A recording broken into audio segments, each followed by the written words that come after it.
Bismillah, alhamdulillah, wassalatu wassalam ala rasulillah wa ala alihi wa sahbihi ajma'in. Amma ba'd, fa'awzu billahi minash shaitanir rajim. Bismillah ar-Rahman ar-Rahim. Rabbi shrah li sadri wa yassir li amri wahlul 'uqdatam min lisani yafqahu qawli. Assalamu alaikum wa rahmatullahi wa barakatuh.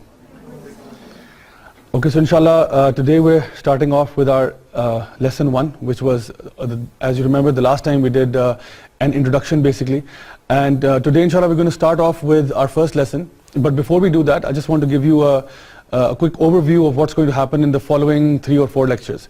Basically, we're going to start from, as I like to call, level 0, which basically means that we're not going to assume anything about the religion as we begin. Part of my own, the reason why I shared with you my own story as well was because I went through an experience where I did not know which was the right path to take. And so I was very confused, so I had to go through studying different religions, different isms and schisms, and then coming to the fact that Islam is the truth. So the fact is, you and I, we cannot assume straight away that indeed Islam is the religion of truth. Because if you assume that, then it means that we're already going into something with that preconceived notion that we are upon the truth and everybody else is wrong. So if you need to believe this, then you need to go through the logical reasons for that. And the first question that we have to ask in order to do that is basically, the first question we have to ask is that, is there a God or not? So we have to start from the first question, inshallah. Okay, so imagine you see a picture over here, and this is the picture of what? A crashed aircraft. So imagine that it's like a scene from a movie and you're waking up. And as you open your eyes, you look around you, you don't know where you are or what happened.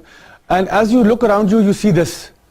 And so the first thought that comes to your mind is that, how did I get here? And what is this aircraft doing here? It's crashed aircraft. And so you begin to look around and you see that you can hear sounds in the distance, some people screaming, some people shouting, there are sounds of some rescue workers. And so you begin to look around you and you don't know where exactly you are. But then you go and you find that there is some rescue workers, and when they see you, they're like, oh, you're alive. And so they take you to the medical staff, and then they start to look at you and to see what's going on. And as they do that, they begin to ask you certain questions. So they ask you like, what's your name, where have you come from, and so on and so forth. But you don't know any of that. So when they ask you, what's your name, you don't even remember your name. They ask you, who's your father, you don't know. Who's your mother, you don't know. Where are you from, where do you study, where do you work, you have no clue whatsoever. So it's like you were just dropped out of nowhere into this place, and now you've lost your memory as well, which is called partial amnesia or complete amnesia. So you're going through this memory loss thing right now. And so these people now begin to investigate and find out who you really are. So they look through the stuff around and they find a bag. And so there are plenty of bags, but they somehow seem to assume that this bag belongs to you because of maybe the way you're dressed. So they think, okay, so if, for example, if you're a girl, they find like a flowery bag thinking, okay, maybe this is your bag. Although they're not sure 100%, but they just assume that. Or if you're like, dressed up in a kind of like an army type of outfit, they assume that this camouflage bag is yours. So they find an appropriate bag which suits your image, right? And so they take the bag out and they start pulling the books out of that bag. And one of the diaries that they pull out of that bag has some information in it. So they say, look, your name is Carlos Ortega, is that correct? And you're like, I don't know. And they say, but it says here in the book that your name is Carlos Ortega. And you say, really, I don't know what my name is. And then they say, your father is Juan Ortega because it says here that you're the son of Juan Ortega. You say, seriously, I don't recall, but if you say I am, maybe I am. And so they say that you seem to be a carpenter because there are some tools in here, and it says that you work for such and such a place, and that you're a resident of Santiago, Chile. The aircraft took off from Santiago and it crashed in one of the rainforests very close to the airport. Literally, like the plane flew only half an hour and then it crashed.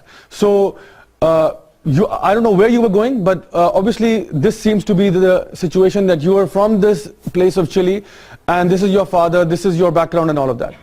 And so when they do the medical checkup, they say, look, everything else is fine, you're just suffering from partial amnesia, otherwise you're physically fit. So if you just, because we have other patients to deal with, if you just simply walk out of here, just walk, maybe in 1 hour you will reach the main road.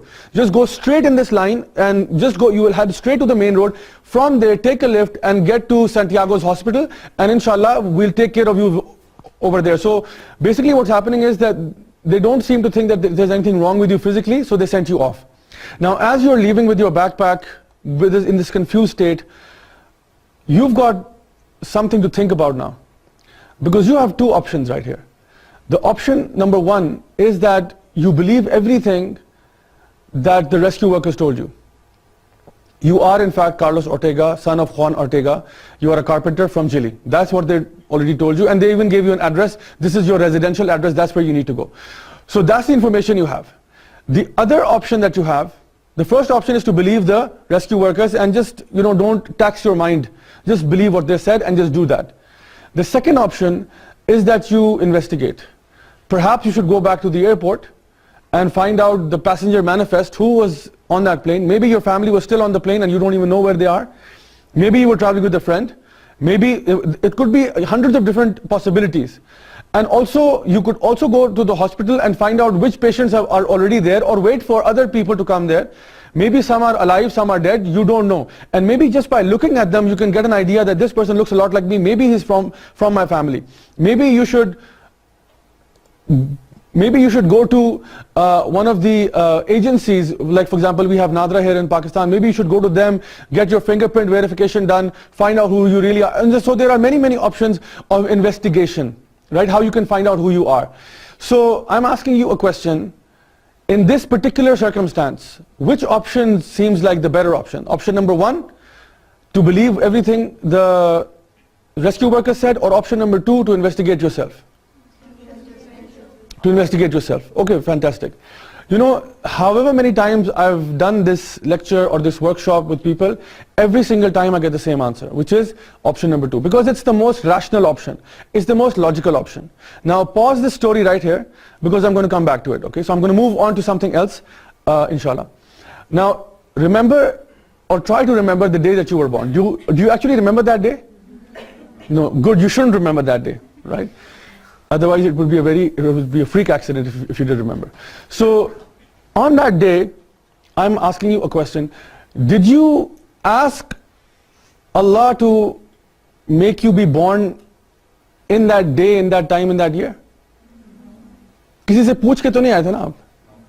Okay, so I mean, you didn't say, okay, the 90s or the year 2000, close to that looks like a good time to be born.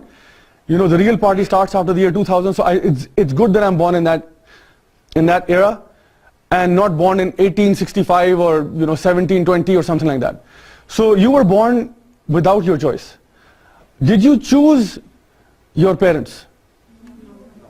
That I want this mother and that father up there with the big mustache and all. You didn't choose that. So whatever parents you got, you got. Did you choose your siblings? No, and now you're stuck with them. If they're good or bad, whatever, now you're stuck with your siblings. You can't do anything about that. Okay, so you didn't choose your parents, you didn't choose the time you were born, you didn't choose your siblings. Did you choose the place that you were born? People are born in different places all over the world, so you didn't choose that. Did you choose your face? Did you choose your height? Weight is upon you. You can expand as much as you like. Your width is completely up to you. Alhamdulillah. So you didn't choose any of these things. Did you choose your ethnicity or your tribe? Because today we're very proud of our tribes. Like for example, we say, there's Jat and Butt and Gujjar, Arain, Chaudhary, Rajas like myself. And so you have different castes. And for example, in my family, I was always told that Rajas are the best. And so we only marry within Rajas, we don't marry outside of that. That's what I was told. And alhamdulillah, I was the first person probably in my family who married outside the Raja family. So the thing is, we've been told these things from a very early, from like a very early age. But we didn't choose these things. Likewise, did we choose even our religion? Did we choose to become Muslims? Or were we just born into a Muslim family? And so likewise, because we were just born into it, that's why oftentimes we don't value it, because just like everything else, we're just given it. Very few people actually research wherever they are. Like for example, even if you're a Christian or a Jew or a Hindu, the biggest argument that a person will give you in order to defend their faith is because my daddy says so. And my daddy is better than your daddy. My daddy can beat your daddy. That's the biggest explanation that I've ever heard from someone defending their faith. That why are you like this? Why are you, for example, a Jew or a Christian or a Hindu or a Muslim? Because my daddy said so. My mother told me so. And my mother can never lie. Or really, and my mother is someone who lies all the time. I've been conned, and your parents, subhanAllah, are really, mashallah, the most honest people on the face of this earth. Maybe their parents lied to them also, and their parents lied to them, and this chain is going on up till you. So the thing is that we oftentimes don't even research where we are. And even within Islam, whatever school of thought we're following, we will never leave that. And we will defend it till our death because daddy said so. So there are, there's like one group calling another group like a disbeliever, this one calls them a disbeliever, and so on, this whole mess going on. But you know what, when you ask them, what's the proof you have? What's the evidence? The biggest evidence is your parents, that they were the ones who told me.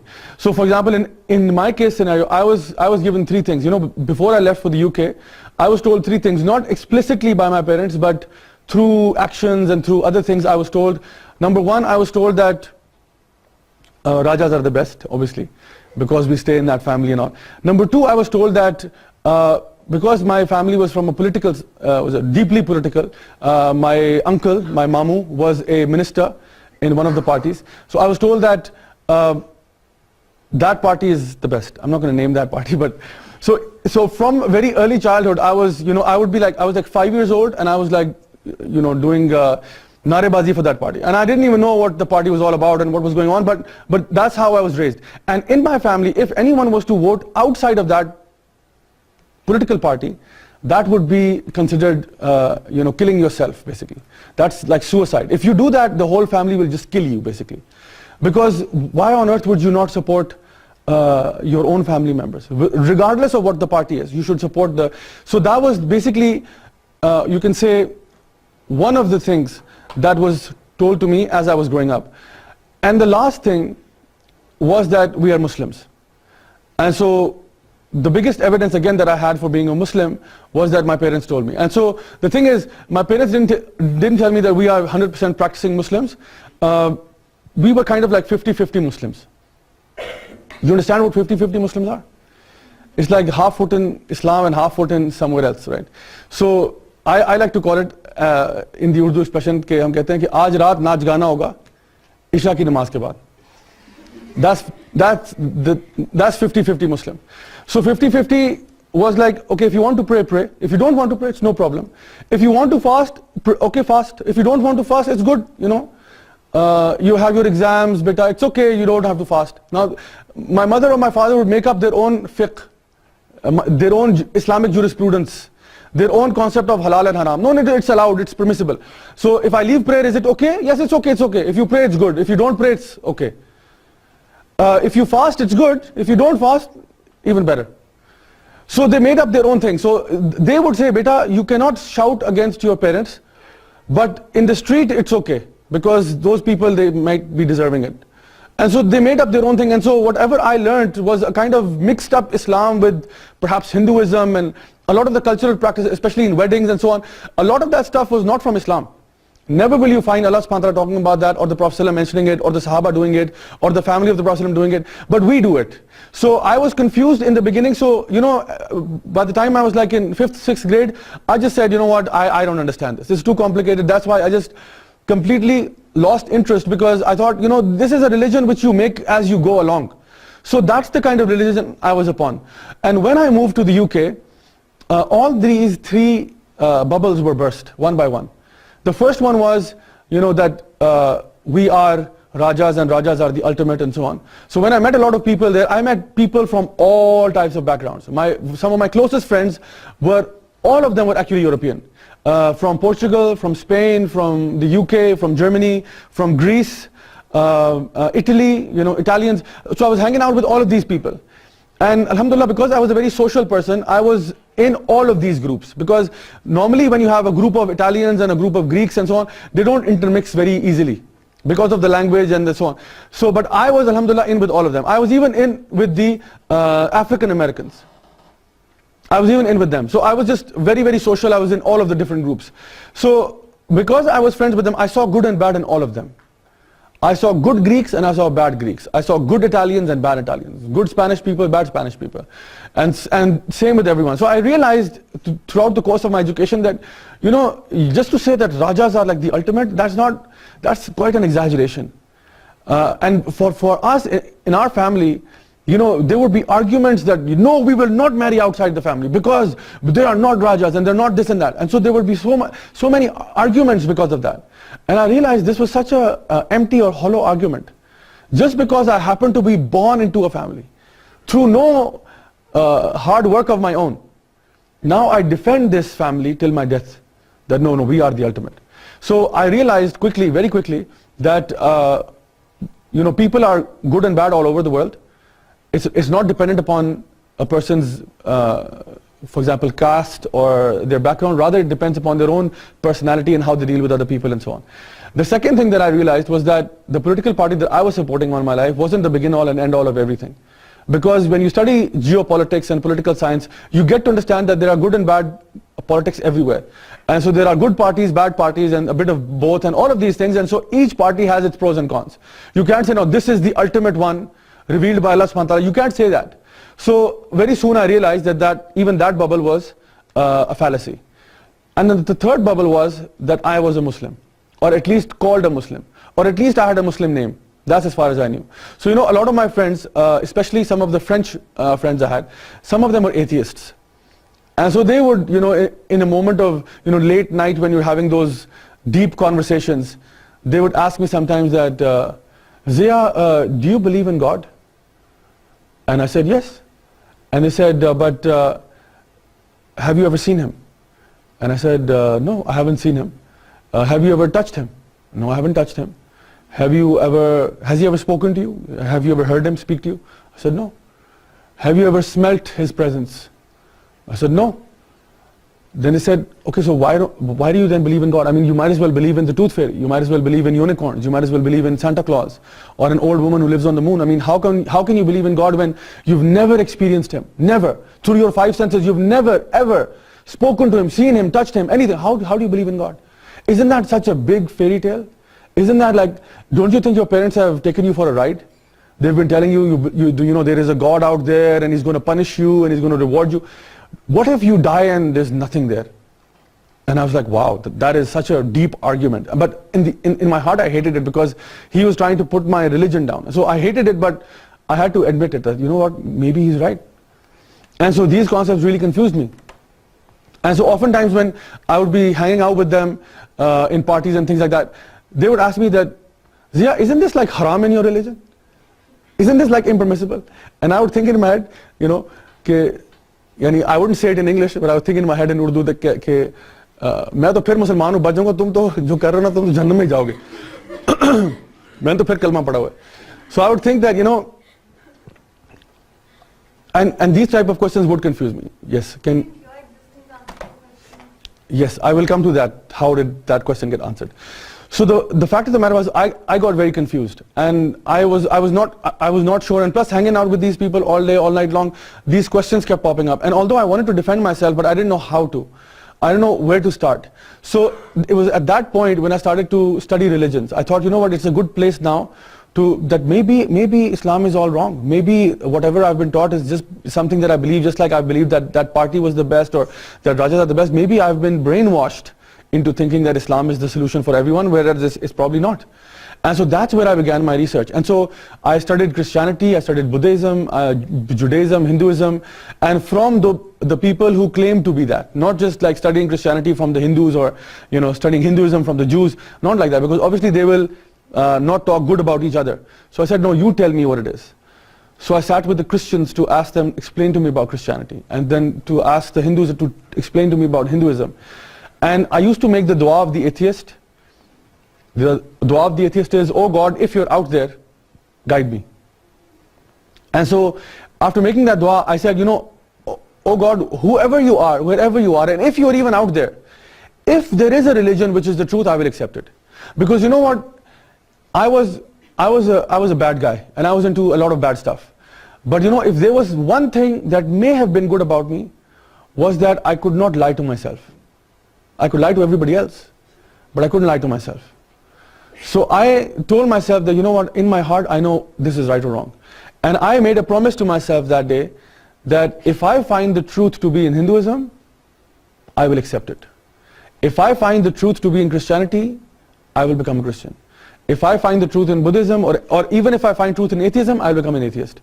And you know, my parents couldn't have done much about that, because I was in the UK. They weren't going to come chase me all the way across the world, half the world, and then follow me. And then after that, I went to Australia, I went to South Africa, I kept traveling around. So I knew that my life is now on the road, and I'll be traveling, I'll be working, I'll be doing all of these things. So there is no way that anyone can say anything to me. So I was completely independent in the UK. I had no pressure, no external kind of stigmas or taboos or anything like that. I could pick whatever religion. I could pick a religion, and I didn't even have to tell my parents about that. They could think I'm a Muslim for all they like. I could have become anything else. So that was my plan, that I'm going to follow wherever I find the truth. And so I left Islam for the end, because I thought that if I start with Islam, then maybe I'll have a bias, and maybe I'll just have this slight inclination towards Islam because I was born into it. So it might be the convenient option, but I don't want to take the convenient road. I want to again face my fears. Just like with skydiving, with bungee jumping, with all of those things, I want to face my fears. I want to do something that will make me realize what the truth is. So that's where my journey began. And inshallah, that's what I'm going to take you through. Because once you have your foundations are strong, once your foundation is strong, then you can build a huge building on top of it. But if your foundation is weak, then no matter what you build on top, someday somebody will come and give you one idea and it will crash your whole building. And today I feel that the youth, because they don't know their foundations well, therefore when you come online and you find like a hate page against the Prophet ﷺ or a hate page against Allah subhanahu wa ta'ala or about Islam, we become confused in 5 seconds. But if your foundation is solid, I tell you, no one will be able to move you. Because you are so grounded in your belief. And not just you believe because you believe with your eyes closed. You believe with reason, logic, and all types of rationale. Islam makes perfect sense, I tell you, perfect sense. I've delivered over 1,500 talks up and down the country. I realized within a few months. Within a few months. After that, it was easy. Within a few months, the realization came that it makes perfect sense. But then as I kept studying more and more and more, the more I studied, the more it made sense. And even to this date, I've gone deep into fiqh, like fiqh rulings, that even like the punishments and all that. When you study it in depth, that's when you realize, wow, I couldn't have come up with something better than this. And so that's how you begin to understand that Islam is a religion that is for everyone through all ages, all times, and all of these things. And inshallah we'll go evidence by evidence, inshallah. So the first question that we have to ask, is there a God? That's the first question.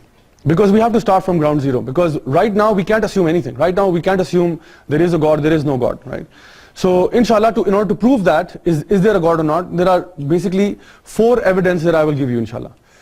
They are as follows. There is the fitra argument, there is the design and designer argument, there is the scientific reasoning, and there is the religious phenomena and observations. These are not the only ones. There are about 3 or 4 more that we can talk about. But inshallah, for this course, these 4 will do. Actually, even 2 will do. But inshallah, I want you to be grounded in this, and I need your iman to be solid. Once your belief in Allah is solid, after that it's easy. After that it's very smooth. So we start with number 1, the fitra argument.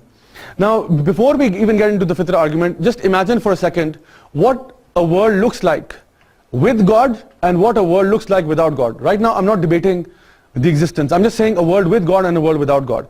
A world without God is a world where, for example, if you answer this particular question, that if there is a God, then obviously you need to follow Him, obey Him, whatever He's asked you to do. If He is in fact the one who is the creator, sustainer, and everyone, and if there is an accountability at the end, then you need to live your life in order to be able to pass the exam, right? So that's another set of rules. But if there is no God, then basically you can do pretty much whatever you like. If there is no God, just think about it for a second. If there is no God, if you're just born as an accident, if this whole universe is an accident, then basically you can do whatever you like, because this is the only life you have. And after this is nothing, is emptiness. Your body will be eaten up by worms, and that's it. That's the end of you. And so what that means, if you look at it from a philosophical perspective, you know, people who had atheistic mindset, like for example Nietzsche, in his books, he was an atheist. But what he said was that in his books he wrote this, that you know, atheism, if we were to accept it, I'm afraid it's going to cause a lot of chaos on this planet. If everybody realizes what atheism really is. Because the inherent belief in atheism is that there is no God, there is no accountability. There is no right or wrong. There is no right or wrong. If someone gets raped, no problem, it's survival of the fittest. If someone gets murdered, no problem, it's survival of the fittest. So basically you are here on this planet for 60 years, 50 years, 40 years, whatever. You have to enjoy as much as you can. So if there is an atheist who's working a 9 to 5, going through the daily grind, I think he's not a true atheist. Because how can you believe that there is no God and still you are now stuck in traffic jams and you're doing the work and you're listening to a boss who's scolding you? You should try to get as much money through whatever means possible and take a bike trip across the world or something. Sir, atheism doesn't necessarily mean you're going to be a bad person. It implies that. And I can prove that. You know why? Because if you are really a sincere atheist, sincerely an atheist, you have to acknowledge the fact that there is no accountability. The only thing that you should be worried about is the police. As long as you can dodge them, as long as you can dodge the police, then you can pretty much do whatever you like. And you know, the nations of the world, like for example, America, on the dollar bill it says, "In God we trust." But inherently they're a secular nation, which means that they don't really believe in God, or they don't really bring God into the parliament, or they don't bring God into that.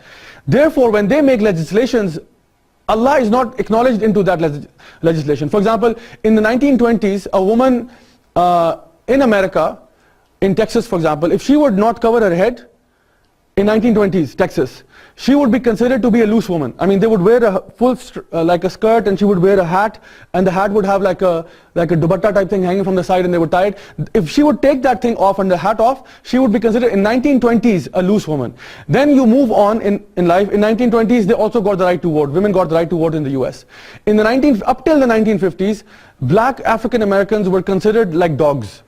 And so it would say outside the restaurants, "No dogs and niggers allowed." That's what they believed in. And now, then you had Barack Obama as the president. So people, they keep changing from time to time. 1920s, you fast forward to the 1960s and you have nudist beaches in the US as well. And so it says outside on the sign, "Clothing optional." You don't have to wear clothing. It's completely up to you. So the standards and morality keeps changing.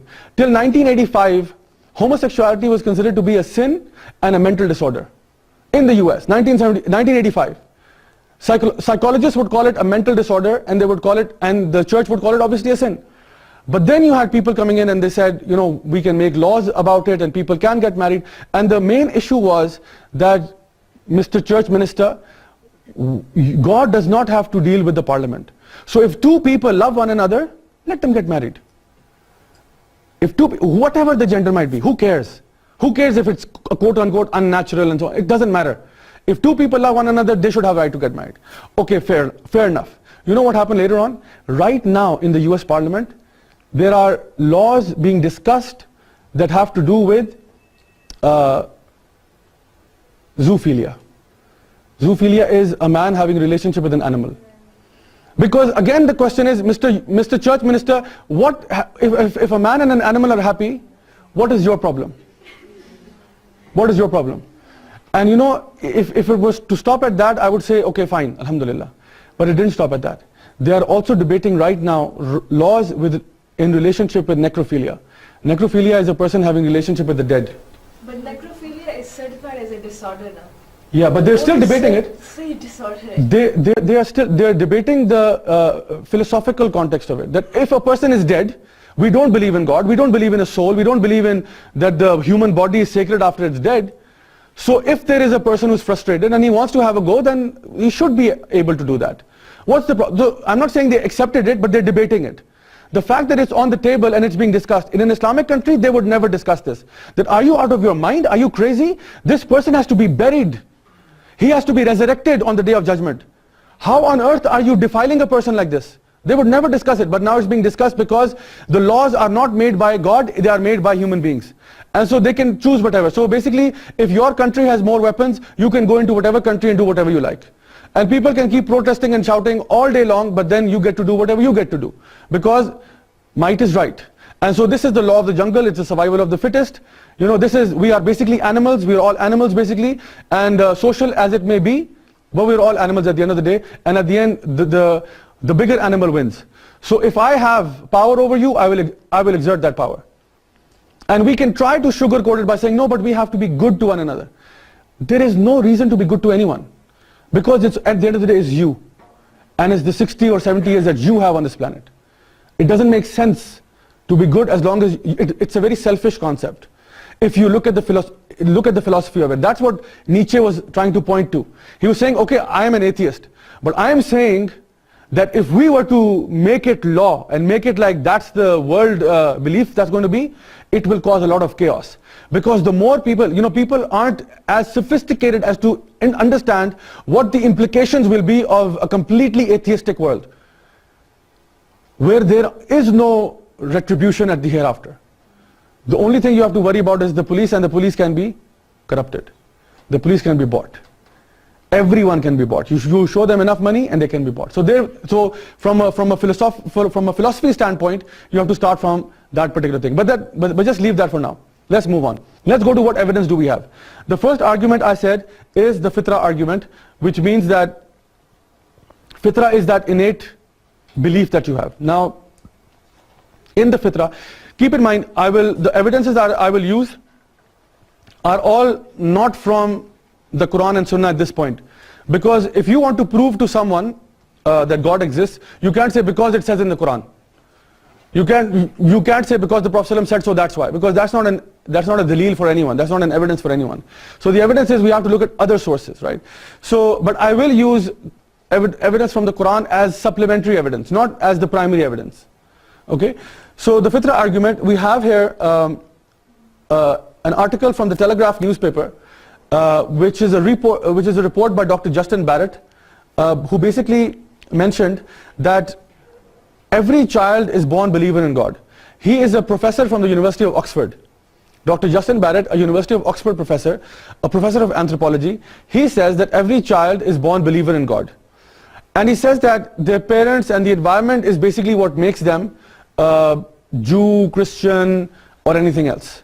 Now, why did he say that? He said that if you were to take random kids from around the world, like for example, a person like a small baby from China, Bangladesh, Pakistan, India, Africa, America, and so on, and you put them on remote islands, each of these children, without having any external influence, will grow up believing in one God. Each of these children will grow up believing in one God. That's what he says. This is not some mufti or allama saying this. This is Dr. Justin Barrett, who is a professor of anthropology, PhD from Oxford University. He is saying this. Okay, let's move on. There is another article from the Independent newspaper, and research done by a Canadian university. They say that God spot found in the human brain. They say that the human brain has a God spot, which means that you all are born believing in God. You know, because one of the atheistic arguments is, how could you cook up a fairy tale like that there is a God and all that? No, we didn't cook anything up. It was from our innate, what I call read-only memory. It was from part of our ROM. It was an inbuilt structure in you that makes you believe in God. So even when you're sitting alone in a room, you know that Allah is with you. Let me prove that, because right now I've made the claim, I'm now going to attempt to prove this, inshallah. The Prophet ﷺ in a hadith, this is now supplementary evidence. The Prophet ﷺ in a hadith, he said that every child is born upon the fitrah, and then their parents make them Jew or Christian or fire worshipper or whatever. Dr. Justin Barrett said the same thing. Now, the Prophet ﷺ is saying this 1400 years ago, that every child is born upon the fitrah.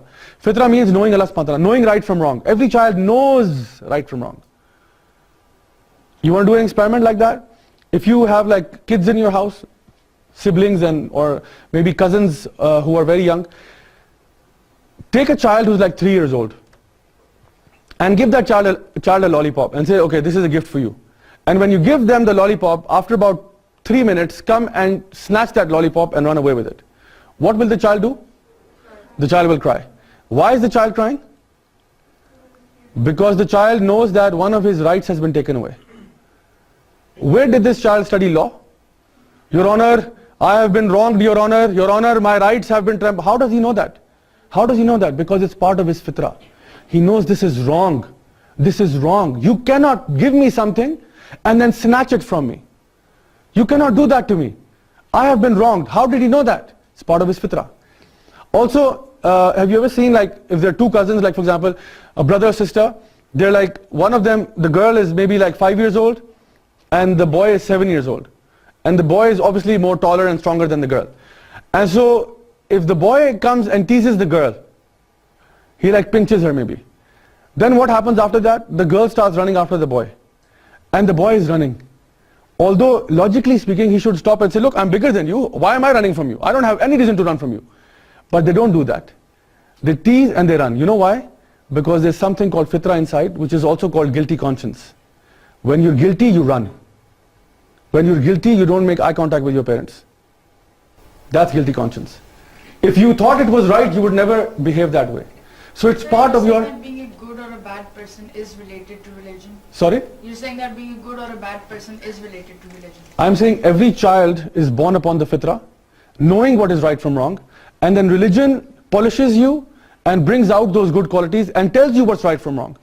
So a person who is not religious can have many good qualities, can have 1,000,000 good qualities.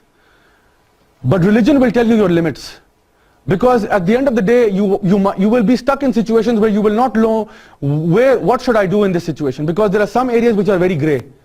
And so you need religion to tell you that this is permissible and this is not permissible. This is okay and this is not okay. Yes? So where does this word come from? What language? Which word? Fitrah. Fitrah, it's the Arabic word. In Urdu we say fitrat. Right? So fitrah is the Arabic word for it. It's the same word. Same word. So basically what happens is you're all born good people. Everyone is born good. It's not like this is evil child, good child. No, everyone is born upon the fitrah. Knowing right from wrong. Knowing what's good and bad. Knowing that lying is wrong. Killing someone is wrong. Hurting someone is wrong. You know all of these things. But then religion tells you as you grow and as you develop as a human being, it tells you your limits. Because there are many areas where you might say, okay, so for example, I have alcohol. What's the harm in that? Allah subhanahu wa ta'ala tells you what's the harm in that. That because of you consuming alcohol, because of your selfish desires to consume alcohol, other people will suffer because of this. And you might say, no, it's okay. No, the Creator knows you better. The one who made you knows you better. So the fitrah argument is that it's part of your belief system. Now, I say something more than that. I say that belief in God is actually a reflex action that all of you have. It's a big claim. I'm saying belief in God is a reflex action. What's a reflex action? A reflex action is when you, for example, touch something. Pass through brain. The one that doesn't pass through brain. It doesn't pass through the brain. Jazakallah khair. So it's basically a reflex action is when your brain is not involved. Your brain, it is so part of your instincts, it just happens. Like for example, if this dice was like made of metal and there was a heating filament inside of it and this was like very, very hot, how long would it take for me to touch it and withdraw my hand? A second? Not even a second. It was a split second. It's like, oh, it's like you touch it and you immediately realize. So it's not that the signal has traveled all the way through my arm to my brain and I'm like, okay, now I acknowledge this is burning and then the signal goes back. Because if it was to act like that, because if I was to ask you, for example, if I was to involve your brain and if I was to say that, okay, next class, inshallah, we'll have breakfast on me. That's not going to happen. But just let's imagine if it was to. So if I say breakfast is going to be on me, please guys tell me what you like for breakfast. Now you will begin to think. So you say, okay, so I might have eggs or omelette or this or that. So now you begin to think what you would like to have. Right? So that's when the brain is utilized or the brain is used. But a reflex action is when the brain is not used. It just happens. It's so part of your system, it just happens. Like for example, when you touch it, and if my brain was to be involved in this process, and this thing is burning, right? And so if I touch my hand and I'm like, okay, so now my brain is telling me that the temperature of this dice is approximately 99. Oh, and by that time my hand is burnt, right? If I was to take that long. But the reaction is instantaneous. It's like you touch it and you withdraw your hand immediately. I'm saying belief in God is like that. Belief in God is like that. Why am I saying that? There is a surah in the Quran which talks about that, but then we can prove it inshallah. There is a famous expression, they say there is no atheist on a sinking ship. Because they're all saying God save us, or oh my God, everyone is running around doing that. Allah subhanahu wa ta'ala in Surah Al-Isra, Surah number 17, He gives an example, a parable. And the example He gives is that a storm in the sea. And He says, imagine there is a storm and there are layers of darkness on top of you and there are layers of darkness beneath you. You know, the oceans are so deep at certain points, they're deeper than the Everest. You can hide the whole of Mount Everest under the sea. And James Cameron, the director for Terminator or something, he recently sent like a submarine with the video equipment and all under the depths of the sea, and it went deeper than Everest. Unbelievable stuff. I saw the footage of it, mind-blowing. And the ocean is deep, and you don't even know what kind of creatures are lurking beneath you. And so layers of darkness over you, and the vast ocean, as far as your eyes can see, it's just pitch black, and it's just the ocean. So you're in the middle of the ocean, in the middle of nowhere, on a stormy sea, thunder, lightning, darkness on top of you, darkness beneath you, and your boat is rocking left, right and center. Allah subhanahu wa ta'ala says, in this moment of panic, who do you turn to? The only one you turn to, no matter what your religion is the one who is the creator of everything else. You know, the Hindu won't say, now the elephant, please save me. He'll say, oh Bhagwan, the one who's beyond everyone, I want you to save me. Even Christians will not make dua that, oh Jesus, come and get me out of this. Because this is not Jesus' jurisdiction. They will say, Lord, oh Father, save me. Even the atheists start screaming, oh my God. You don't say, oh science, get me out of this, because for some people science is their God. For some people money is their God. For some people their own nafs is their God. They won't say, science, get me out of this mess. My money, where are you? Please save me. No, you call upon the one who is the creator of the heavens and the earth. That please get me out of this. And so Allah subhanahu wa ta'ala mentions that. Does nature plays a greater part than nurture? Sorry? So does nature plays a greater part than nurture? And according to the religion के according, nature का ज़्यादा part है या nurture का? This. आप कह रहे हैं कि फितरा. Yeah. You're born with fitra, but then what happens, your parents start to teach you. So what happens as a process is, either they will beat your fitra out of you, right? They can beat your fitra out of you, or your fitra will prevail, depending on the strength of your own character and your circumstance. So for example, a person whose fitra is dead is a person who begins to think that wrong action is good. जिस शख्स को झूठ बुरा लगे ही ना, जिस माशरे में झूठ अच्छी चीज हो जाए और सच बुरी चीज हो जाए, उनकी फितरत मर चुकी है. That happens, no, I'm saying that happens all the time. Let me give you an example. Like for example, today if I was to post an ad on OLX to sell my motorbike, right? And if I was to post an ad online and a guy comes to see my bike, and I know that the bike was, let's suppose, 10 lakh rupees, and I'm selling it now for 12 lakh, although I know that there are problems in the bike. I don't tell him anything that this is a problem. I actually hide everything. And a bike that I got for 10, which is worth 8 right now, I sell for 12. I go to my friend, dude, I did this. He'll be like, yaar, cheetah. Ultimate. And if I tell him, guy, you know what, I got the bike for 10, I sold it for 7. Because you know what, I told the guy when he came, I said, look, this is a problem. I changed the alloys of this bike. I had to change the brakes also. There's a problem with the engine. So I sold for 7. He'll be like, you're an idiot. What kind of fool are you? This is when that person's fitra is dead. My fitra is fine. Because I knew that I cannot cheat people. His fitra is dead. At least that portion of it is dead. Where now he does not or she does not acknowledge the fact that basic human values are not being acknowledged. So what I'm saying is that the people's fitra, they're born upon that. But you know, when it's provoked in tough situations. It's unfortunate that it happens like this. Oftentimes, we don't turn to Allah unless we are going to go through hardship. The intelligent person turns to Allah in good times. But normally we don't turn unless something bad happens. Let me give you another example. So this example Allah subhanahu wa ta'ala gives in the Quran. This does not necessarily mean that every time it has to be a storm in the sea. It could be an earthquake, it could be a flood, it could be any type of disaster or calamity that has fallen upon you. In that calamity, when you realize you've lost everyone, you still know you have Allah. And that's why Allah subhanahu wa ta'ala says, Ya ayyuhal insanu ma gharraka bi rabbikal kareem. O mankind, what has deluded you from your Rabb Kareem, from your noble Lord. So you and I now need to think, what is it that is standing between me and Allah? Allah subhanahu wa ta'ala asks in a very loving way, Ya ayyuhal insan, ma gharraka, bi rabbikal kareem, bi rabbika, your Rabb. Allah is saying, you do not think of me as your Lord, but I still think of you as mine. तुम तो मेरे नहीं बनते, लेकिन मैं फिर भी तुम्हारा ही हूँ. That's what Allah subhanahu, that's what's in the language of the Quran. Rabbika, I'm your Rabb, I'm your Rabb, I'm your Lord. And he says, Rabbik, not just Rabbika, Rabbikal Kareem. Even though you disobey me, I still keep providing for you. One of our scholars, he says something brilliant. He said, the proof for me that Allah exists and that Allah is Ar-Rahman and Ar-Rahim is that an atheist can travel the Atlantic Ocean coast to coast without dying. Shows me that Allah is Ar-Rahman and Ar-Rahim. That Allah allows for kuffar, people who are big disbelievers in Allah, to just float safely. Shows how Kareem Allah subhanahu wa ta'ala is. And how he is not quick to punish people. How he is not quick to throw people into the hellfire. He gives people chances and chances and chances.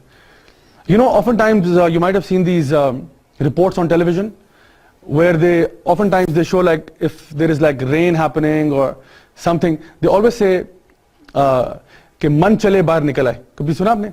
मन चले पकोड़े खाने निकल आए, मन चले समोसे खाने निकल आए, आज रावलपिंडी में बारिश का मौसम और मन चले समोसों के लिए भाग पड़े. ऐसे होता ना? So they say it's like that. So जब भी कोई खबर आती है ऐसी तो मन चले निकल आते हैं बाहर. अच्छा, what happens when there is an earthquake or a flood or something? Then what happens to मन चले? मन चले कहाँ जाते हैं? कहाँ जाते हैं? खबरों में तो कुछ आता है तो है ना कि ज़लज़ला आया, फिर मन चले कहाँ होते हैं? पता क्या होता है?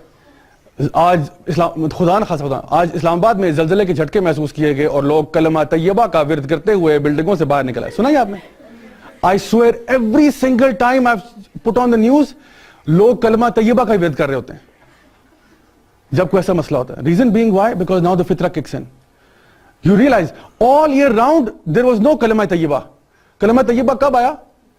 जब ज़लज़ला आया. Subhanallah. Is that how shallow we have become? Okay, we will not remember Allah unless some calamity happens to us. And one of the reasons that I changed, you know, it was 2005, October 8th. The earthquake that happened and in Muzaffarabad, Balakot, all of that. So I, at that time, took a camera and I started filming people and recording interviews. And I would ask people, why do you think this is happening? You know, people were very spiritual that time. I was living in F10 and in F10, Margla Towers went down. I saw the whole tower collapse literally in front of my eyes. And I went and I interviewed people asking them, why do you think this has happened?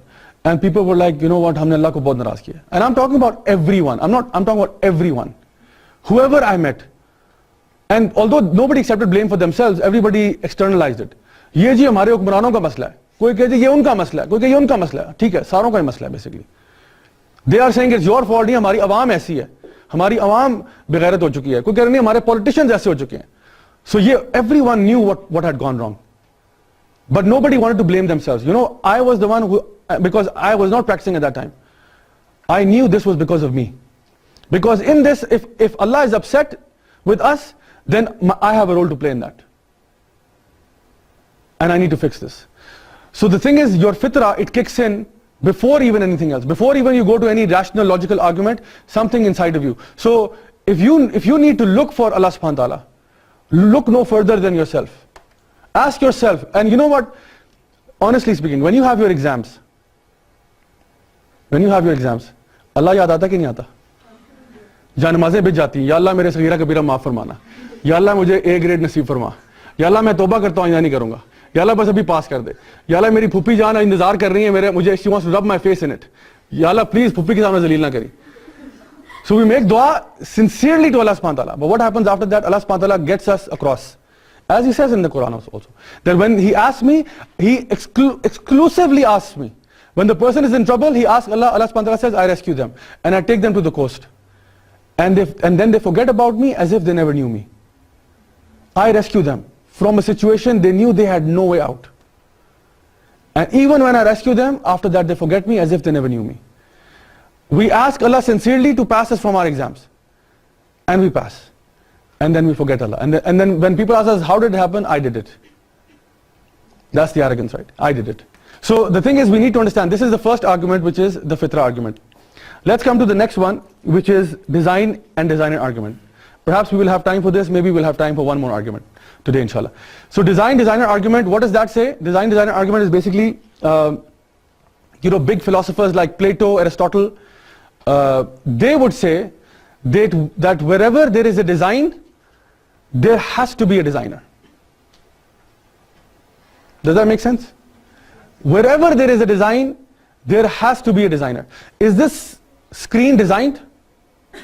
Is it designed? It has to have a designer. Is this table designed? It has to have a designer. So if I was to come in this classroom and if I saw like circles painted on the wall, like spray painted concentric circles, and if I said to you, Subhanallah, kaise ye khud bakhud ho gaya? You would say, sir, aap apna dimagi tawazun jo hai na wo zara check karwaएं, आप सही नहीं लग रहे. Because how can it happen on its own? It can never. Even something as small as just circles on the, and it's just one color. You would never assume that it happened by chance. So wherever there is a design, there has to be a designer. Let's look at this example, one of my favorites. What is that? Allah Ta'ala hum sabko naseeb farmaye. Ameen. So this is pizza, and so if I was to come to class and if I was to find like a pizza here, Allah Ta'ala ye din bhi dekhna naseeb farmaye. If I was to find a pizza here, I can tell you a lot about the one who made it, although I might never have seen this person. I might not even know if it's a guy or a girl, but I can tell you a lot about the one who made the pizza. I can tell you just by looking at the pizza that the person who made it has good nutritional sense, because they've mixed good ingredients. Like for example, if somebody was to mix like on a pizza, they put like salan and doodh with tinu, I'd be like, this guy's crazy. Who in their right mind made a pizza like this? What the hell is this, right? So I would be confused. But if it's a pizza that looks like this, I would be like, you know what? The selection of ingredients is perfect. It's like olives and mushrooms and cheese, and this is great. Very good combination. All the kind of foods that go together.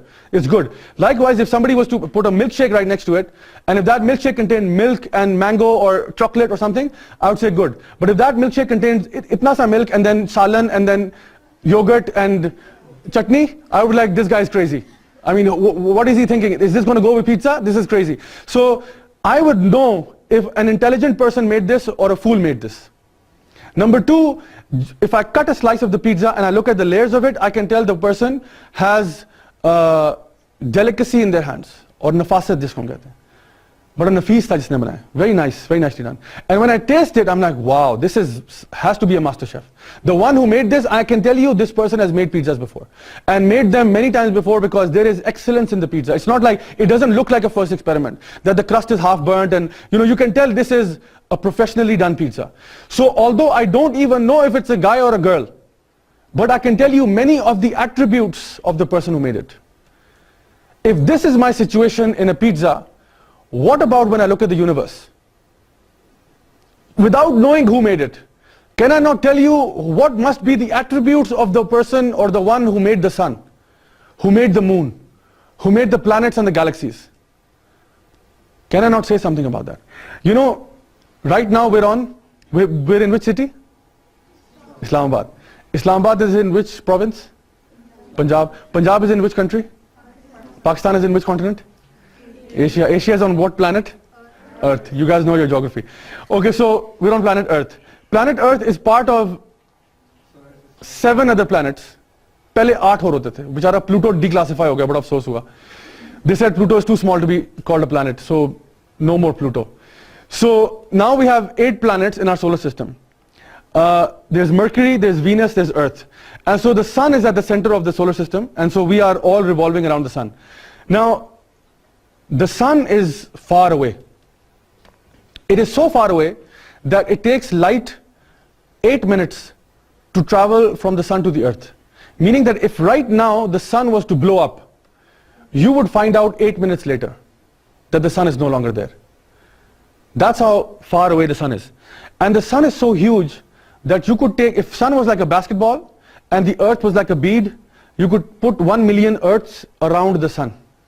That's how big the sun is. It's massive. And so the amount of energy coming from it and the light coming of it is also amazing. If we had been any closer to the sun, we would have burnt. Even 1 kilometer closer, we would have burnt. If we were away from the sun, we would have been frozen over. It would be freezing in here. But the placement of the earth in relationship to the sun is perfect. You can't take it forward, you can't take it back. If you want to watch more about this, there's a series called The Universe by the History Channel. And there they explain that even just a matter of a few kilometers, here or there, life would have been over on planet Earth. No life. No plants, no nothing. That's how perfect the system is. And so the sun is, although it's huge, it's known as the yellow dwarf. Yellow because of its color, dwarf because of its size. Because there are other stars out there, because the sun is a star, there are many other stars out there which are far greater than the sun.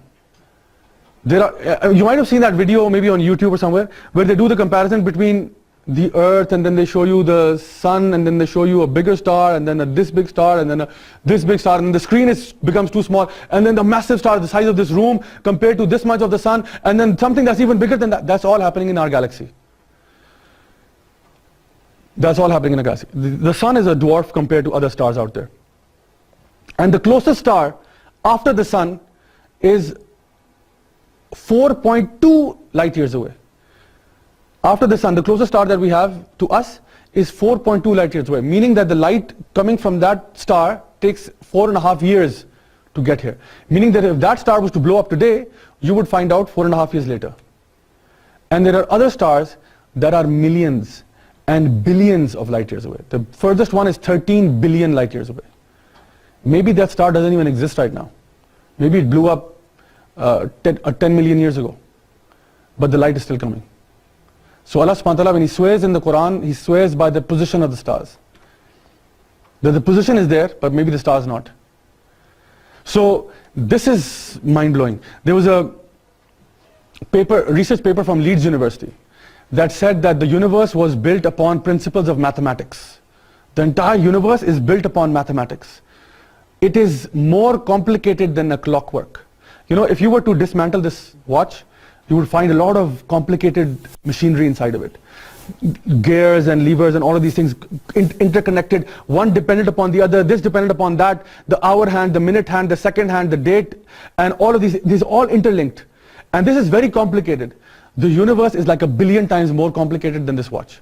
This watch has a designer. The universe? So Leeds University research paper is saying the universe is based upon design. There is design in this universe. If there is design in the universe, my question is, who designed it? So whatever it might be, we don't say it's God right now. We say you have to admit, if you have half a brain, that the universe has been designed by someone, because design does not pop out of nowhere. You don't get sophisticated, complicated design coming out of nowhere. This image that you see is the Horsehead Nebula. Horsehead Nebula. If you want to research about this, this will blow your mind. Compared to this, like the Earth is like a speck. This structure that you see of plasma and all of that, this is huge in size, huge, absolutely massive. And this is just a speck out there. And you know the galaxy in which we are, the Milky Way, how many stars it contains? It contains about 350 billion stars. 350 billion. That's, sorry? It's one of the smallest. So this, you know, when you look up at the night sky, you see like 350 billion stars. When you look up in the night sky, you see about 350 billion stars. 350 billion, like the sun. Bigger than the sun. 350 billion. But that's just the Milky Way. Right next to it, our neighboring galaxy is the Andromeda. That has about 400 to 450 billion stars. And that galaxy is far bigger than us. And then how many galaxies are out there? Close to about 250 million galaxies in the observable universe.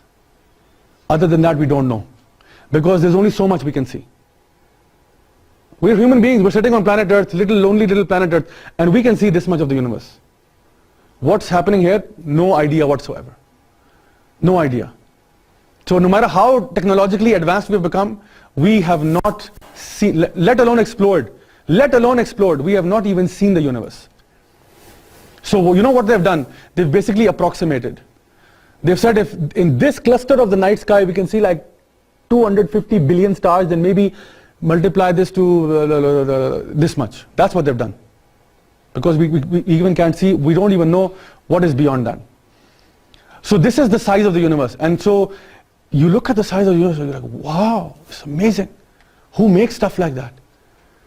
And just to throw in an Islamic context into this, all of this, you know, the universe compared to the kursi of Allah subhanahu wa ta'ala is like a ring in a desert, according to the hadith of the Prophet. The universe compared to the kursi, the footstool of Allah is like a ring in the Sahara desert. And the kursi compared to the arsh of Allah is like a ring in a desert. Arsh is the throne of Allah subhanahu wa ta'ala. So the footstool compared to the throne of Allah is like a ring in a desert. That's how the size. So it's just, you can't wrap your head around it. It's too big. Just can't wrap your head around it. That's the universe for you. So Allah subhanahu wa ta'ala says in the Quran, we will show you our signs in the universe, in the afaq wa fi anfusihim, until you believe that this is the truth from Allah subhanahu wa ta'ala. So you look at now yourself, because we see the universe, there is a universe inside of you also. There is an entire universe inside of you. You know your vascular system, your veins, arteries, all of that.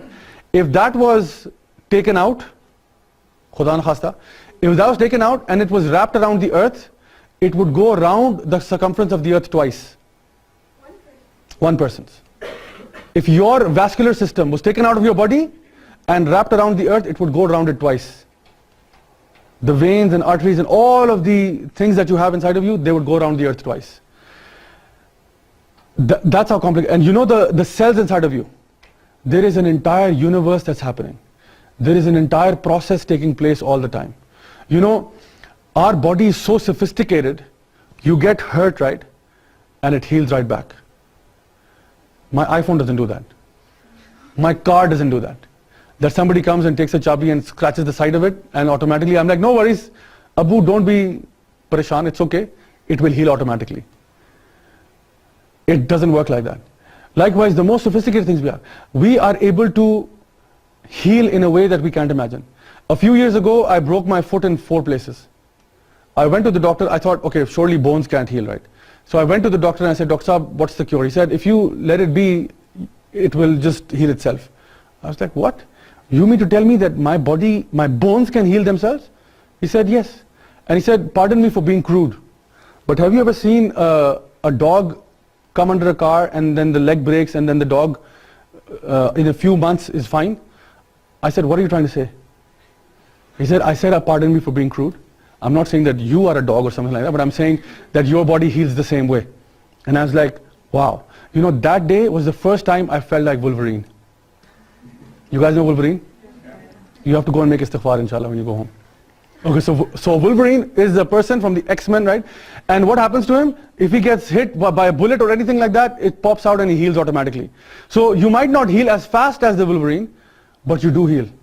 And so when we look at Wolverine, we're like, wow, that is such an awesome, superpower to have. You all have that superpower. The difference is he heals in 5 seconds, you heal in 2 months. But still you heal. And that itself is amazing. The fact that I can heal without any external influence whatsoever. Even if I get cut and even if I don't bandage it, my white blood cells already are triggered off and they start to do the work automatically. Yes, bandage helps to heal it quicker and faster and all of that. But even if I don't have that, people are out there on the battlefield, they get hurt, they get bruised, they get wounded, and after a while they become fine. How is this happening? This is the system that Allah subhanahu wa ta'ala has created. And so you look at your eyes, you look at your hearing, you look at your processing unit that you have, each and everything is amazing. You know, there are many people who come to Islam by looking at the human body. They, for example, doctors, when they operate, they look at it, they're like, subhanallah, we do not know how even this works. This is so complicated. This mechanism is so complicated. Who could create something like that? And then there are others like myself who were in the IT field. And I was a person who was a programmer. I would program computers. I would program robots with artificial intelligence. And you know, we would create a robot. I remember when I was in the UK, we had a project on creating a robot. So my team was doing the project on robot vision. So we had to just worry about giving the robot vision. So basically, a robot should be able to identify between an apple, an orange, a tennis ball, a cricket ball, a golf ball, a glass which is circular, or a paperweight, and things like that, and an egg. So we had to just train the robot to be able to identify between these objects and recognize them to be different objects. That's all. That it doesn't look at the orange and the tennis ball and say both are the same. It needs to know, no, this is different, this is different. So we had to just make it think that way and learn that way. Other teams were taking care of the motion of the robot in order to grab these objects. So once we identify that the brain is telling the eyes that this is an apple or an orange, now the mechanical arm, the team that was working on the mechanics of it, would actually go out and exert X amount of force on that object. So if it's a tennis ball, then you need to go X. If it's a cricket ball, you need to squeeze a little more because it's heavier. If it's an egg, you need to be very gentle. Even in that process, so many eggs were broken, so many things were dropped because it just couldn't get it right. Sometimes you squeeze the egg too hard, sometimes too soft, and it slips anyway. So the thing is, to teach a robot to do that, it took us different teams working under PhD professors to create a clumsy little robot who couldn't even walk. And the team that had to make it walk, they put wheels on it just to make it easier. So it's remote controlled, it has wheels, like like a tank, it has treads. So it has got treads and it's going along and making the weird sound bzzz, as it's moving around. But the problem comes as soon as it encounters stairs. Now it's stuck. So that expensive piece of machinery can't even climb 3 stairs. So they said, okay, lose the treads, let's give it legs. So they gave it 4 legs. And now what happens is, as the robot begins to move, it's moving like a dog. And every time it lifts a leg up, it has to balance and act a counterweight, so the other leg goes up as well to balance it out. It is the most awkward moment you can ever imagine. And if the stairs, now here we have wide stairs, but if you give it tight stairs, that robot is not going anywhere. Because in wide stairs, like in an auditorium or a classroom, it can climb up. But you give it tight stairs like you might have in the corridor somewhere, those stairs it cannot climb. Because it goes 1 step, 2 step, and then it slips back and it's really a mess. So they tried to give it 2 legs to make it more like a human being and all. And so much money is being put into this little robot. And when you give it 2 legs, it's now got hydraulics. Now this is like some Robocop type robot being created. And so it's got hydraulics into its legs, like actually acting like muscles. And so when the robot picks up a leg, it goes, it moves like that. And so every time it moves, it has to pick its leg up, it has to throw the arm back to act like a counterweight. So the motion is so awkward, it's like this, and then like this. It's so crazy. You look at it, you think this robot is retarded or something. That's what you think. But then this robot climbs up and still it falls and fumbles and all of these things. And subhanAllah, when the project was done, 4 PhD professors and a group of 20 students finally made this clumsy little piece of machinery. And yet at the same time, you have a child who is born, a boy who's 2 years old. He can jump and run and skip and hop and identify between objects and throw them in the air and catch them and run around, and you won't be able to catch him. He can go up the stairs, down the stairs, even slide down the barrier next to the stairs. He'll do all of those things. He can go underwater, out of water, all of these things. And yet the robot is designed by leading scientists of the UK. And yet this boy, self-healing, right? This baby Wolverine is a freak accident, a chance, hard to believe.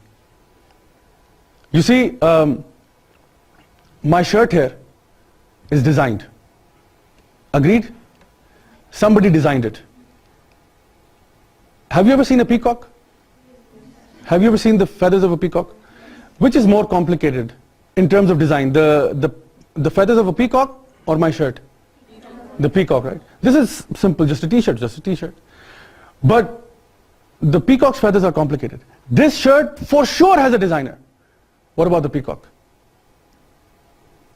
Right? So this is when you say koi to hai jo nizam-e asti chala raha hai.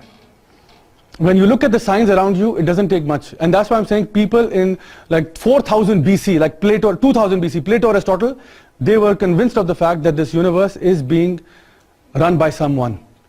And so Plato, Aristotle, they did not believe in Greek mythology. They did not believe in Zeus and Apollo and all of these. They did not believe that because they were intellectuals. They said it can never be that gods are fighting amongst one another. If that was the case, then the universe would be chaotic. But it's not a chaos. You wake up, it's sunshine, it's rain, it's clouds, it's a beautiful lake, it's mountains. There's no chaos. If there is any chaos, we create it. Yes or no? If there is any chaos, we are the ones creating it. We are the ones polluting it. We are the ones destroying it. We are the ones doing it. So the universe, there's no chaos. The sun comes up every day. It's not that the sun comes up one day and decides not to come the other day. That today I'm actually off on vacation for 3 days. It doesn't happen like that. The sun rises and sets every single day. The moon comes out. It has its patterns. It's all of that. So even people like Plato, Aristotle, they knew that this universe is designed. So this is the argument where we say that design indicates designer. Now here you have, mashallah, we're talking about food a lot today. This is fruits and vegetables, right? And so inshallah we'll end with this in the time that we have.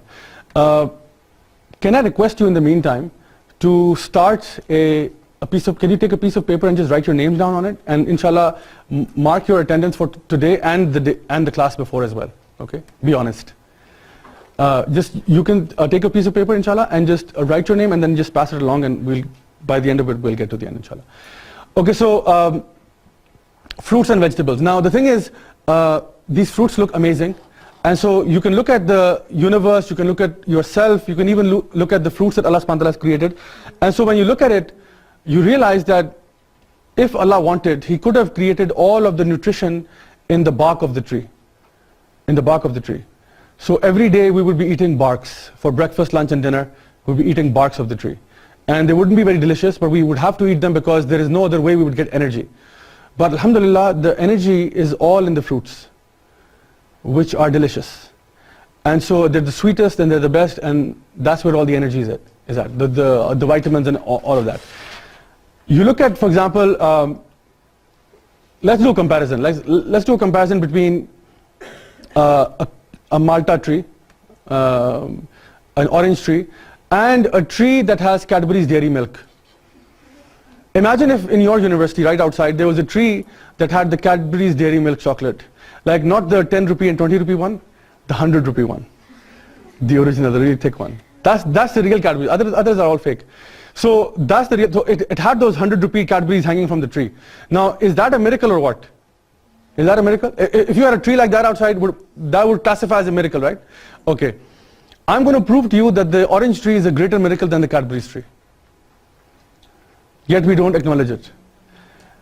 If you were to score, orange against the Cadbury's, let's start. So if you were to go to a Cadbury's tree, and you would have to pick the Cadbury's and look at the date in order to know if it's expired or not. But with a Kinu or an orange, you can look at it just hanging in the tree and you can say, okay, I don't want that one, I want that one. Because you will know if it's expired or not. The cover will tell you if it's expired. A banana, you look at the cover of it, you'll know if it's expired. You don't have to peel it. You can see the banana, you actually go to buy bananas, you look at the banana sitting on the shelf and you're like, not these ones, those ones. Why? Because you can tell this one is going to go bad in 1 day because it's already so bad. And this one still has time. So just by that account, just on that level, 1 point for the Kinu, 0 points for Cadbury's. Because Cadbury's, you have to actually pluck it and then look at the date behind it. Number 2, when you open it, the Cadbury's wrapper, if you throw it on the ground, it's not biodegradable. It's going to pollute the earth. The orange peel, you throw it on the ground and the earth will absorb it. Or you can even make marmalade out of it. You know when they make these orange jams, they actually they cut the peel in little pieces and they add to the marmalade. So you can use that. Even some insects and some animals will eat that also. Even if it doesn't decompose automatically, some of the creatures will eat it. But nobody's going to eat the Cadbury's dairy milk wrapper, because that's just not something that we will consume. So the wrapper, even if you throw it in the earth, it will actually be absorbed by the earth and it will actually benefit the earth. Not that you should throw peels in the classroom or in the corridor, but if you throw them in the bushes or on the earth, on the soil will absorb it and it will benefit the soil. It will give the soil more nutritional value, right? It will make it better. So 2 points for the orange and 0 points so far for the Cadbury's. Now, if you were to take the Cadbury's and now that you were to eat it, the Cadbury's, you're not the first person to have touched this Cadbury's bar. The design as well, like orange, they have so many veins and whistles. Yes, of course. That design itself is very intricate, very complicated. When you look at it you take one block of the Cadbury's and you look at one piece from the orange, you look at the design also, it's unbelievable. And to think that most of it is water anyway. Most of that is water hanging from the trees. Look at a watermelon. That is like 95 or 98% water. It's all water in there. And all the summer fruits come in the summer. All the winter fruits come in the winter. In the summer, Allah gives you all those fruits which are good for you in the summers. How amazing is that? What a freak coincidence, huh? What an amazing coincidence. And so likewise, when you look at the Cadbury's, you know, I had the experience to work at factories while I was in the UK. Not because I needed the money or anything, but because I wanted the experience. And my parents would say to me that, you know, we'll send you money and this, that. And alhamdulillah, I was set. But I thought, you know what, I don't want to tax my parents too much. I want to take a trip of Europe. And so I'm going to work because all of my other friends were working. So I thought, might as well. Because they live in a culture where they are taught to work at restaurants and so on. So I thought, you know what, now that I'm here, I might as well do the same. So I worked at a restaurant as a waiter. I worked at a factory cutting lettuce for 10 hours a day. And I worked even as a garbage man. And the best experience was working as a garbage man. Because when you're waiting on people, people can be rude and insulting sometimes. And they don't realize who you are. They don't realize who you are. So I had to kill my ego. I live in like a very nice house, driving a nice car, all of those things. And when I'm serving people, nobody knows who I am. And when I'm serving them, sir, would you like to order something? I did it to just kill my own nafs and my ego. And so when I would ask them, they were like, yeah, we need this. Because sometimes they don't even look at you. And now, alhamdulillah, I have so much respect for waiters. So much respect. Whenever I go to a restaurant, I always look at the person in the eye and I'm saying, how are you? How's your day? How are things going for you? How's your family? What do you do nowadays? How is it going for you? Sometimes I make them sit down with me. And they're like, sir, I'm waiting. I'm going to just sit for 2 minutes. It's okay. And so that's what I learned by working as a waiter. And likewise, when I worked in the factory, the lettuce factory, I had to work 10 hours in a refrigerated environment, cutting lettuce. We only had a break for half an hour in the middle. Just half an hour. Imagine 5 hours in a stretch, just cutting lettuce, throwing it back, cutting lettuce, throwing it back. Because there was one conveyor belt going this way, one conveyor belt going that way. Both on top of each other. This one was bringing the lettuce coming in, the fresh lettuce. And this one contained the chopped up lettuce. So we would take one, tick, tick, tick, tick, tick, tick, 5 hours. In my dreams I was doing this. And I became such an expert, I know 21 different ways to chop a lettuce. One of those useless talents, right? I never disclosed this to my wife, by the way. When we got married, I didn't tell her anything about my cooking expertise. Because I thought if I tell her, then she will take advantage and exploit me. So I said, you know what, I love you and everything, but yeah, I mean, I can't cook. I can't cook to save my life. One day she was really sick. We were in Dubai and she was really unwell. And she said that, I think we should order because I said, no problem, don't worry, I'll cook today. She said, seriously? You're going to cook? I said, listen, trust me. She said, okay, I trust you. And so she thought explosion is going to happen in the kitchen. I went in the kitchen and I make some very nice tuna fish pasta and things like that. So I made some pasta, I put tuna fish, I did that, I started chopping lettuce. I thought I'll make a nice salad as well. So I took the lettuce and without thinking, I don't know what I was thinking about. I just took the lettuce and I was tick, tick, tick, tick, tick, tick, tick, tick, tick, tick, tick, I started chopping. My wife only heard the tick, tick, tick, tick, tick, like a machine gun fire going on. So she got out of bed and she hobbled wobbled all the way to the kitchen and she's like, what? And I'm like, tick, tick, tick, tick. Oh, this, I can explain. And she's like, who are you? I said, look, listen, calm down, relax. I am the same guy, but I have not been very honest, let me tell you. So I sat her down, I said, look, I've been working, I have experience of cutting lettuce. Listen, it's a skill I'm not very proud of, but here, sometimes it works. Sometimes it comes in handy. So alhamdulillah, I had that experience. You know, working in a factory, you realize that everything in the factory is being touched by someone. For example, if you're working in a Cadbury's factory, don't think that the Cadbury's dairy milk that you're getting is completely untouched by anyone. Because there is a big mixer where they have to put in the cocoa powder and then somebody puts in the milk and then the water is added to it by some pipe or some system like that. And then that has to be mixed up in this big massive mixer and then that liquidy chocolate is going to go on the conveyor belt. It's going to be, they're going to make it dried up and then after that they're going to cut into pieces and just before it dries completely, they'll stamp it with the Cadbury's logo on it and that's how it works. And then there is a packaging department and all of that. So when a person is bringing in like that batch of cocoa, he opens the lid, now he's supposed to pour that in. It is very much possible that he goes, achoo, okay, nobody saw me, and he puts all of that inside. And then the person who is when the chocolate comes out of it, it's mixed with all the, now the extra nutritions have been added to the chocolate. So now that it's coming out of that system, somebody has to clean that, you know, that stamping machine that keeps stamping. So after every so often you have to clean it. So the person who's cleaning it, he's having a bad day. He's like, so now हम कहते हैं उसमें उसका खून पसीना भी लगा हुआ है, ठीक है? And so now it's the nutritional value plus the खून पसीना plus as it's going out, there's a person who's in charge of the packing department. So what they have to do is they just have to take that wrapper and they have to attach it to a spindle, and then the chocolates come and they just keep getting wrapped automatically. So as he's attaching the paper to the spindle, he does this. And so now your Cadbury's is amazing, right? So now this Cadbury's goes to the shelf and you go, okay, uncle, please, 100 rupees ki Cadbury's. And so you get the chocolate and you eat it, and yet it has gone through different people. So the Cadbury's, rest assured, it has been touched. But when you open an orange for the first time, you are the first person in human history who is touching the insides of that particular orange. No one before you, from the ins or the jinn, has touched that orange before. You know, somebody asked Imam Malik that, what's your favorite fruit? He said it's the banana. And they asked him, why do you like the banana? He said, because it reminds me of the fruit of paradise. Because nothing before me has touched that banana. No ins or jinn. And so this is what the case is in paradise also. Whatever you will get is brand new. You can get a used car, or you can get a brand new car. The fresh brand new car smell.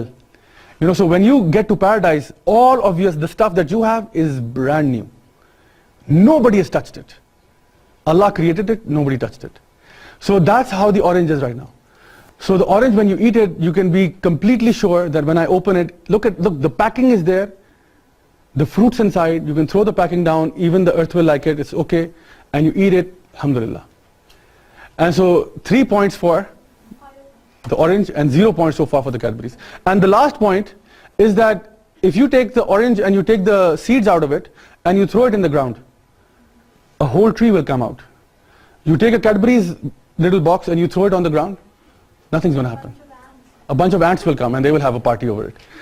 But that's pretty much it. But you know, inside the seed of every orange is a potential tree. Inside the seed of every orange is a tree. So when you give someone an orange, you actually also give them an orchard. कि मैं आपको कीनो नहीं, मैं आपको बाग दे रहा हूँ पूरा, ये लें, ये बाग कबूल करें. Because if you want to grow it, you can. So the thing is, you actually have potential for a whole orchard inside of that one orange. And so each orange seed, there are so many different types. There is Kinu, Musammi, Malta, Fruiter, Khanpuri, Malta, all of them. The seeds look pretty much the same. If I was to put seeds in front of you, you won't be able to tell this is Kinu, Malta, Musammi, Fruiter, whatever. You might not be able to tell. But if you put in a Kinu comes out. You put Khanpuri comes out. Each seed, though they look the same, knows exactly what kind of fruit is going to come out. You know exactly how sweet it's going to be because of the seed itself. So, and if you put in an apple seed, an apple comes out. You put an orange comes out. Put mango comes out. Each seed has the entire DNA of that particular tree.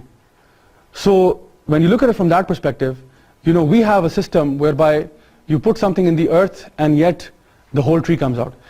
Nothing that we have right now, like for example, if I have a remote control or a mobile phone, if I was to put this in the microwave for 9 months, another will not be born. True? You can try it. Put your mobile phone in the microwave for 9 months and see what happens. Nothing. It'll just be a phone, only older now. So the thing is that none of the technologies that we have are that you put it in the ground and another tree comes out, and now iPhones are growing out of that tree. If that was the case, then I wouldn't be teaching here, I would be in the business of growing iPhones. But that's not how it works. So the technology that Allah has created, who designs like that? Who designs something so complicated like that? So you have to say that there is intelligence in the design. True? Itni baat to maan sakte na कि the design is intelligent. Last point. Can intelligent design come from unintelligent sources? Can something unintelligent or random or silly come up with intelligent, masterful designs? No. It takes intelligence to make intelligence. So at least one thing you can understand is that the universe has been designed by someone who's intelligent, someone who has expertise in design, someone who knows what he's doing. And so just by that reason, even if we right now don't acknowledge who it is, we realize some of the attributes. What kind of power creates the sun, the moon, the galaxies, the planets, the solar system, myself, the fact that I am the way I am. And likewise the fruits and vegetables. And so in any walk of life, in any sphere of life that you look at, you will realize the signs of Allah subhanahu wa ta'ala. And that's what Allah subhanahu wa ta'ala says in the Quran, that we will show them our signs in the universe and within themselves until it is clear to them that this is the truth from Allah. So from a very beginning point, we say that if anyone, any human being was to just rationally and logically examine himself, his surroundings and his universe, he will come to the realization that there is one God. And that's what Dr. Justin Barrett was saying all along. In the previous argument, the Fitra argument, that's what he was saying. If Tarzan was born in the jungle, raised by apes, he would grow up believing in one God. Because he would realize that it's not me who's running the show, there is someone else. So inshallah, this is where we will conclude. Inshallah, in the next class, we will talk about the third and fourth arguments, which is the scientific argument and the religious phenomena. Both of them will be very interesting, especially the religious phenomena. I personally like that a lot. It's a bit scary as well, because it has to do with jinns, inshallah. So, and then I will give you a full-length lecture on jinns one day as well, inshallah. Because I do this workshop, which is called Jinns and Black Magic, and it's I've done this all over the country, inshallah, and I will share some of the gems with you as well. So I make dua that Allah subhanahu wa ta'ala has mercy on us, may Allah subhanahu wa ta'ala enable us to practice what we learn, and may He be pleased with all of us. Subhanakallahumma wa bihamdik, ashhadu an la ilaha illa ant, astaghfiruka wa atubu ilaik, wassalamu alaikum wa rahmatullahi wa barakatuh.